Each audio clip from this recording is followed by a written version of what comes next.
আর এই দেবরাজ চক্রবর্তী প্রসঙ্গে বিধায়ক কুণাল ঘোষ তিনি বলছেন, পাড়ায় পাড়ায় বস দাদারা তৈরি হয়েছে, মিউজিক চালিয়ে স্লো মোশনে হাঁটছে, একটা অদ্ভুত শ্রেণী তৈরি হয়েছে, একটা এলিয়েন গোছের শ্রেণী তৈরি হয়েছে। কি বলেছেন কুণাল ঘোষ, শুনুন। বিপুল পরিমাণ সম্পত্তি করে থাকে, তাহলে সেই সম্পত্তি কোথা থেকে এলো সেটা ইনভেস্টিগেটিং এজেন্সিকে জাস্টিফাই করার দায়িত্ব তার। ফলে যে বিষয়টার সঙ্গে দলের কোনো সম্পর্ক নেই, আমি এখানে কোনো মন্তব্য করব না, আমি কাউকে কোনো ডিফেন্ড করব না, কোনো কেসের মেরিট সম্পর্কে আমি কোনো মন্তব্য করব না।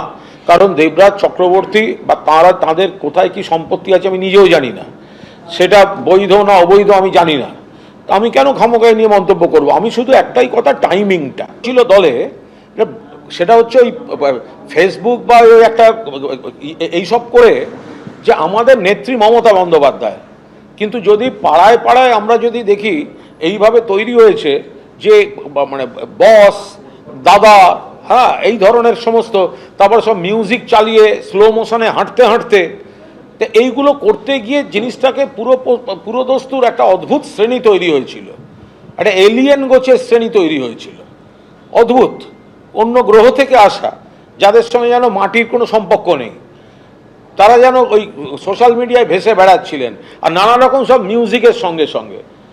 তা এখন সেইগুলো আমাদের পার্টির ক্ষতি হয়েছে তাতে। তা এখন সেইগুলো যখন এনজয় করেছে, তাহলে এই ধরনের অভিযোগ টভিযোগ তাদেরই সমস্ত উত্তর দিতে হবে। এই ধরনের কালচার পার্টিতে ঠিক নয়। এক ব্যক্তি এই অল্প সময়ের মধ্যে এত সম্পত্তি কি করে কেউ রোজগার করতে পারে? আমি 37-38 বছর ধরে আমি রাজনীতিতে আছি, আমি দুবার নির্বাচন প্রতিদ্বন্দ্বিতা করেছি, আমার এফিডেভিটটা আপনারা দেখে নেবেন, আপনারা অনেকেই আমার বাড়িতেও গেছে। তো আমরা তো ওই রাস্তাটা বুঝে উঠতে পারি, এরা কি করে সেই রাস্তাটা পেয়েছে। যদি সবাইকে এরা জানাতো তাহলে ভালো হতো, আরো সবাই সমৃদ্ধ হতো, সব দিক থেকে তারা সমৃদ্ধ হতো। বাংলার মানে কাগজে এগিয়ে ছিল আর, কিন্তু মাথা পিছু ঋণের যে হার, তাহলে হয়তো সেটা থেকে মানুষ বাঁচতে পারে।